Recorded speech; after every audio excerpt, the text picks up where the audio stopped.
మీరు ఒక అనంతమైన ఖాళీ రహదారిపై కారు నడుపుతున్నారని ఊహించుకోండి. 40 ఏళ్ల క్రితమే మీరు స్టీరింగ్ తిరగకుండా తిన్నగా లాక్ చేశారు. మీరు బ్రేక్లను తాకలేదు, మీరు గ్యాస్ను తాకలేదు, అక్కడ గాలి లేదు, అసలు రోడ్డు లేదు, కేవలం శూన్యం మాత్రమే ఉంది. ఇప్పుడు అకస్మాత్తుగా మీరు దేనినీ తాకకుండానే ఆ కారు మలుపు తిరుగుతుందని ఊహించుకోండి. అది కేవలం పక్కకు జరగడం లేదు, అది స్టీరింగ్ తిప్పుతోంది. అది ఎడారిలోని ఒక చీకటి ప్రాంతం వైపు తనను తాను తిప్పుకొని ఆగిపోయింది, వేచి చూస్తోంది. ఇది ఒక ఊహ కాదు, ఇది ప్రస్తుతం భూమికి 15 బిలియన్ మైళ్ల దూరంలో జరుగుతోంది. వాయేజర్ 1 ప్రోబ్ మళ్లీ ఉపయోగపడే సమాచారాన్ని పంపుతోందని నాసా చెబుతోంది.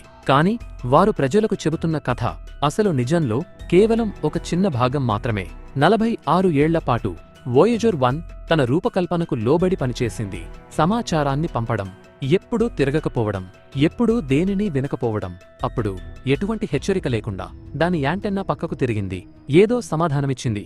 అది భూమి నుండి కాదు, మరియు తెలిసిన ఏ నక్షత్రం నుండి కాదు, కానీ ఖాళీగా ఉండాల్సిన ఆకాశంలోని ఒక ప్రాంతం నుండి సమాధానం వచ్చింది. ఆ తర్వాత జరిగింది కేవలం వింత మాత్రమే కాదు, అది అసాధ్యం. వాయేజర్ 1 కేవలం పాడవలేదు, అది ఒక నిర్ణయం తీసుకుంది, లేదా మరేదో దాని తరపున ఆ నిర్ణయం తీసుకుంది. ఇక్కడ మనం ఆ బాధితుడిని అర్థం చేసుకుందాం.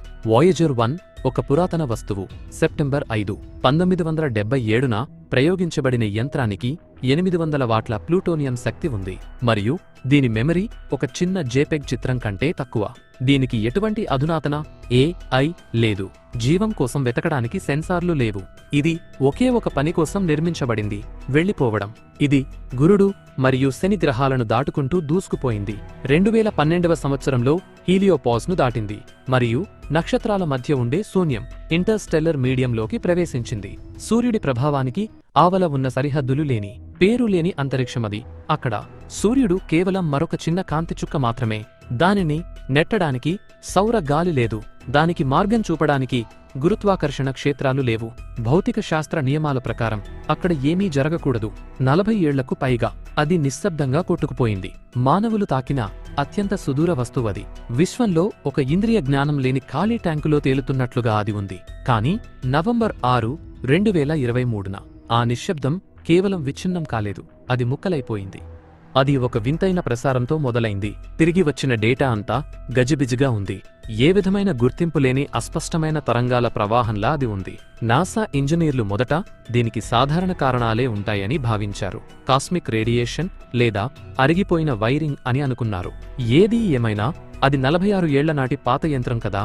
కానీ అప్పుడు వాయేజర్లోని ఫాల్ట్ ప్రొటెక్షన్ సిస్టమ్స్, అంటే తప్పులను సరిదిద్దే వ్యవస్థలు పనిచేయడం ప్రారంభించాయి. ఇవి అంతరిక్ష నౌక నియంత్రణ కోల్పోయి తిరగడం వంటి అత్యవసర సమయాల్లో వాడే ప్రోటోకాల్స్. కానీ ఇక్కడే ఒక భయంకరమైన విషయం ఉంది. ఎటువంటి స్పష్టమైన కారణం లేకుండానే అవి యాక్టివేట్ అయ్యాయి. మిషన్ కంట్రోల్ నుండి ఎటువంటి ఆదేశం లేదు, దేనితోనూ ఢీకొనలేదు. అయినా సరే వాయేజర్ ఏదో కంటికి కనిపించని వస్తువు తనను తాకినట్లుగా ప్రవర్తించడం మొదలుపెట్టింది. టెలిమెట్రీ లాగ్లు చదవడానికి వీల్లేకుండా పోయాయి. దిశను తెలిపే రికార్డులు మాయమయ్యాయి, మరియు అందులోని గడియారాల సమయం మారిపోయింది. ఇది కేవలం ఏదో డేటా పోవడం కాదు, అది అంతరిక్ష నౌక యొక్క మూలాల్లోకే చొచ్చుకుపోయింది. అది తాను అర్థం చేసుకోలేని ఒక సంఘటనకు ప్రతిస్పందించింది. క్లుప్తంగా చెప్పాలంటే, మనం చూడలేని దేనినో చూసి అది భయంతో అరిచింది. డేటా వింతగా ఉంటే దాని భౌతిక కదలిక అసాధ్యంగా ఉంది. అత్యవసర వ్యవస్థలు పనిచేయడం మొదలైన కొద్దిసేపటికే వాయేజర్ 1 తనంతట తానుగా ఎప్పుడూ చేయకూడనటువంటి పనిని చేసింది. అది మలుపు తిరిగింది. భూమికి సమాచారం పంపడం కోసం ఎప్పుడూ భూమి వైపే తిరిగి ఉండేలా ప్రోగ్రాం చేయబడిన దాని హైగెయిన్ యాంటెన్నా తన దిశను మార్చుకుంది. కానీ అది మనవైపుకు తిరగలేదు. దానికి బదులుగా ఏమీ కనిపించని ఆకాశంలోని ఒక ఖాళీ ప్రాంతం వైపు అది తిరిగింది. ఇక్కడే భౌతిక శాస్త్ర నియమాలు తలకిందులయ్యాయి. ఈ మార్పులో అంతరిక్ష నౌకలోని థ్రస్టర్స్ ఉపయోగించబడలేదు, ఎటువంటి ప్రొపల్షన్ రికార్డ్ కాలేదు, ఇంజన్లు పనిచేయలేదు. దాని దిశ తనంతట తానుగా మారిపోయినట్లుగా ఉంది. నాసా ప్రతి అవకాశాన్ని పరిశీలించింది. హ్యాకింగ్, సాఫ్ట్వేర్ లోపాలు, సౌరపీడనం, కానీ అన్నీ కొట్టివేయబడ్డాయి. దానిలోని గైరోస్కోప్లు ఒక భౌతిక భ్రమణాన్ని, టార్క్ ఈవెంట్ నమోదు చేశాయి. మానవాళికి తెలిసిన అత్యంత నిశ్శబ్దమైన ఖాళీ అంతరిక్షంలో ప్రయాణిస్తున్న ఒక యంత్రం నెట్టబడింది. అది ఎవరో కావాలని చేసిన సర్దుబాటులా అనిపించింది. ఎవరో అక్కడ ఉండి వాయేజర్ రూపకల్పనను అర్థం చేసుకుని దానిని నడిపిస్తున్నట్లుగా ఉంది. మరి అది ఎటువైపు తిరిగింది? ఒక నల్ జోన్ వైపు. అది గురుత్వాకర్షణ శక్తులు ఒకదానికొకటి రద్దయ్యే ఒక ఊహాజనిత ప్రాంతం. వోయేజర్కు అసలు అటువంటి ప్రాంతం ఉందని కూడా తెలిసి ఉండకూడదు. ఒకసారి వోయేజర్ ఆ ప్రాంతం వైపు తిరిగిన తర్వాత అది అయోమయంలో ఉన్న రోబోలా కాకుండా ఒక రిసీవర్, అంటే సమాచారాన్ని స్వీకరించే యంత్రంలా పనిచేయడం మొదలుపెట్టింది. ఆ యాంటెన్నా అక్కడే స్థిరంగా ఉండిపోయింది. ఆ తర్వాత దాని ప్లాస్మా వేవ్ సబ్సిస్టమ్ ఏదో కొత్త విషయాన్ని పట్టుకుంది. అది అంతరిక్షంలోని సాధారణ శబ్దాల వంటిది కాదు. అది 3000 హెర్ట్జ్ వద్ద స్థిరంగా ఉన్న ఒక మెత్తని శబ్దం. పరిశోధకులు దీనిని ప్లాస్మా మెలోడీ అని పిలిచారు, ఎందుకంటే అది ఒక క్రమ పద్ధతిలో మోగింది. ఆ తరంగాలను విశ్లేషించిన ఇంజనీర్లు అందులో ఒకే రకమైన నిర్మాణాలు మరియు సమానమైన విరామాలు ఉన్నాయని కనుగొన్నారు. అది అంకెలతో రాసిన ఒక పాటలా ఉంది, కానీ ఆ శబ్దం లోపల డేటా దాగి ఉంది. అసాధ్యమైన డేటా. అది ఉష్ణోగ్రత లేదా వేగానికి సంబంధించినది కాదు. అది హెక్సాడెసిమల్ స్ట్రింగ్స్, రికర్సివ్ ఫార్ములాలు మరియు ఫ్రాక్టల్ సిమెట్రీలతో నిండి ఉంది. కొన్ని సంఖ్యలు ఖగోళ స్థిరాంకాలను, అంటే ఆస్ట్రోనామికల్ కాన్స్టెంట్స్ పోలి ఉన్నాయి, కానీ అవి వోయేజర్లోని 1970ల నాటి పరికరాలు కొలవలేనంత ఖచ్చితత్వంతో ఉన్నాయి. ఎవరో తమ డేటాను భూమికి పంపడానికి ఈ ప్రోబ్ను ఒక వాహనంలా వాడుకున్నట్లుగా అనిపించింది. ఆ సిగ్నల్ చాలా స్పష్టంగా, నేరుగా మరియు వోయేజర్ 1ను మాత్రమే లక్ష్యంగా చేసుకుని వచ్చింది. అది పయోనీర్ వంటి ఇతర ప్రోబ్లకు వ్యాపించలేదు. దీనిని ఎవరు పంపారో వారికి వోయేజర్ ఎక్కడ ఉంది మరియు అది ఎప్పుడు అక్కడికి చేరుకుంటుంది అనే విషయాలు ఖచ్చితంగా తెలుసు.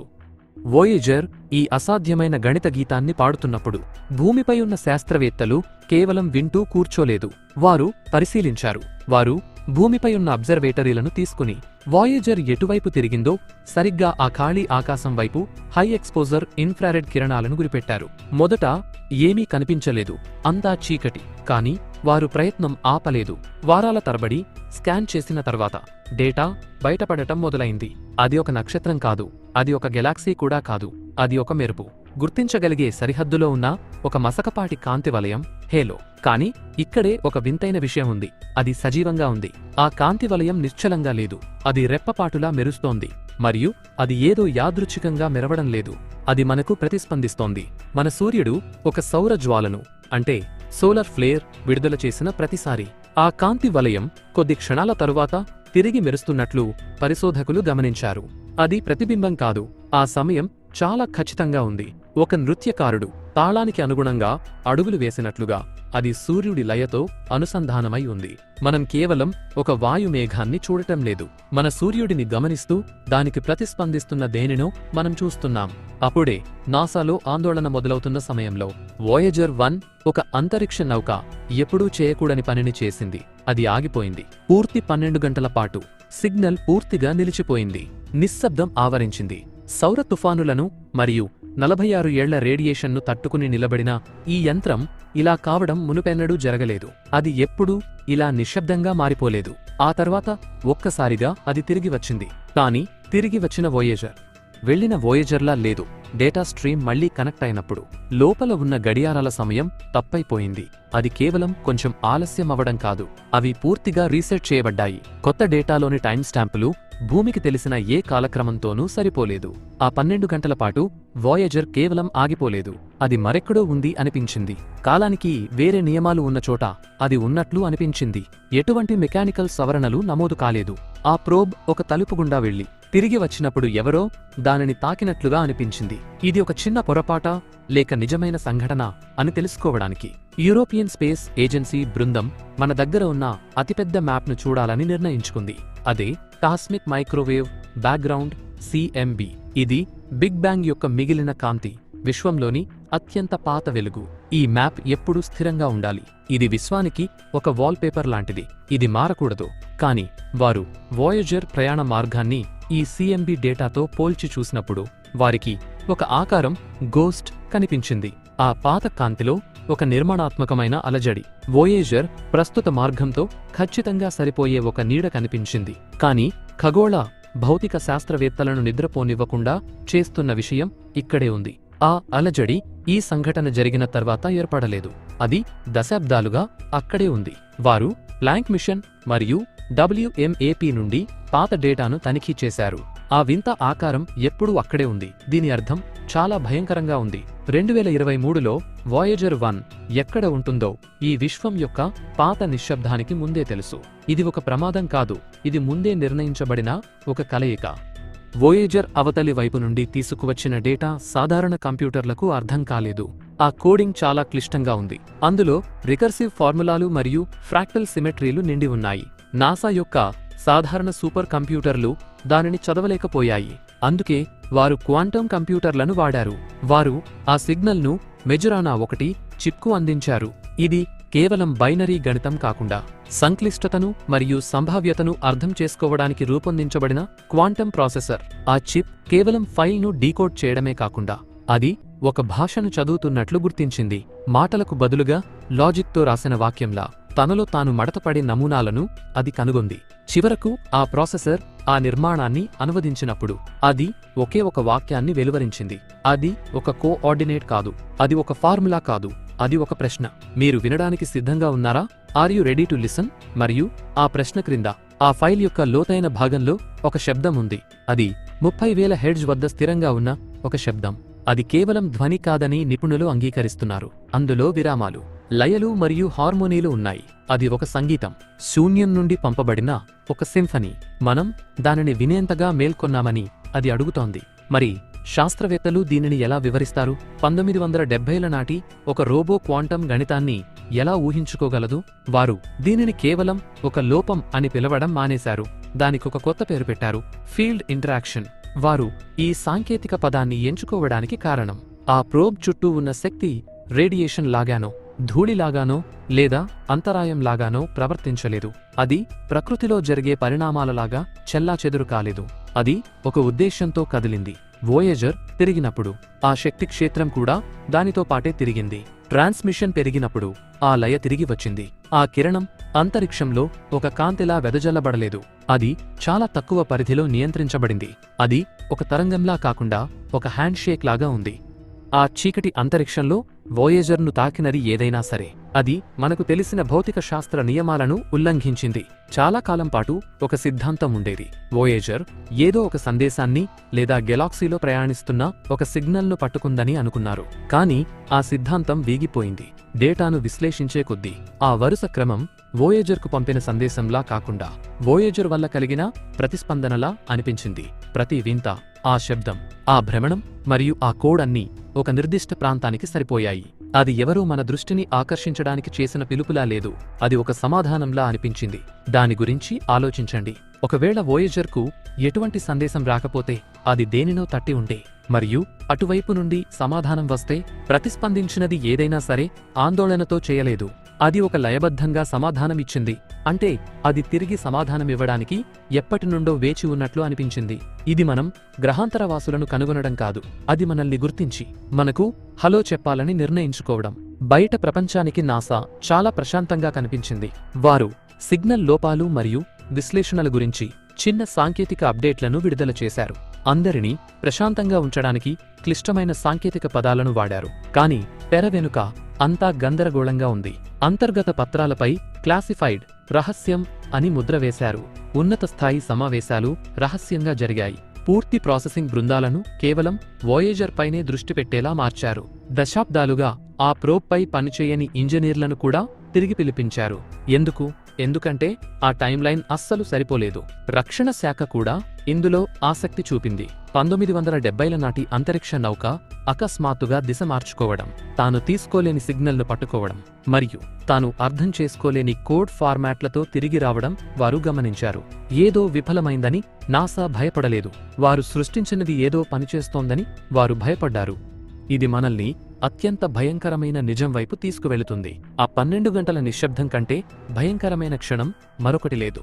ఎందుకంటే ఆ సమయంలో వోయేజర్ అక్కడ లేదు. అది దేనిగుండా అయితే వెళ్ళిందో అది అంతా మార్చేసింది. ఈ ప్రసారాల యొక్క అసలు డేటాను చూసిన ప్రతి ఒక్కరూ ఒకే నిజాన్ని అంగీకరిస్తున్నారు. వోయేజర్ ఒంటరిగా ప్రయాణించడం లేదు. ఏదో దానిని కనుగొంది, ఏదో వేచి చూసింది మరియు సమయం వచ్చినప్పుడు అది సమాధానమిచ్చింది. మనం 1 మిలియన్ సంవత్సరాల తర్వాత ఎవరైనా దానిని కనుగొంటారనే ఆశతో ఒక సీసాను విశ్వం అనే మహాసముద్రంలోకి పంపాము. కానీ మనం మన కాలివేళ్లను ఆ నీటిలో ముంచిన క్షణం నుండే ఆ సముద్రం మనల్ని గమనిస్తుంటుందని మనం అస్సలు ఊహించలేదు. కాబట్టి ఇప్పుడు మనం ఒక భయంకరమైన వాస్తవంతో మిగిలి ఉన్నాము. మనం నక్షత్రాల వైపు చూస్తూ మనం ఒంటరివాళ్లమా అని ఆశ్చర్యపోయేవాళ్లము. కానీ వాయేజర్ 1 ఆ ప్రశ్నకు అత్యంత నిశ్శబ్దమైన రీతిలో సమాధానమిచ్చి ఉండవచ్చు. అది నౌకల సమూహాన్ని కనుగొనలేదు. అది ఒక డెత్ స్టార్ను కనుగొనలేదు. అది ఒక శబ్దాన్ని, ఒక లయను, అది వస్తోందని ముందే తెలిసిన ఒక క్షేత్రాన్ని కనుగొంది. ఇప్పుడు నేను మిమ్మల్ని అడగాలి, మరియు మీరు దీని గురించి నిజంగా ఆలోచించాలని నేను కోరుకుంటున్నాను. ఆ నల్ జోన్లో ఏముందని మీరు అనుకుంటున్నారు? అది మనకు ఇంకా అర్థం కాని సహజ సిద్ధమైన విషయమా, లేదా గణితం సూచిస్తున్నట్లుగా అది ఒక నిఘా కేంద్రమా, ఒక సెన్సారా, లేదా ఒక ద్వారమా? ఒకవేళ నిజంగానే అవతలి నుండి ఎవరో తట్టి ఉంటే మనం దానికి సమాధానం ఇవ్వాలా? మీ సిద్ధాంతాలను క్రింద కామెంట్లలో నాకు తెలియజేయండి. నేను వింతైన ఆలోచనలను కూడా చదువుతాను. ఈ వీడియో మిమ్మల్ని ఉత్కంఠకు గురిచేసి ఉంటే ఆ లైక్ బటన్ను నొక్కండి. తద్వారా మనం అల్గారిథంను పెంచవచ్చు. వోయేజర్ ఇంకా అక్కడే ఉంది, మరియు అది మాట్లాడుతున్నంత కాలం మనం వింటూనే ఉంటాము.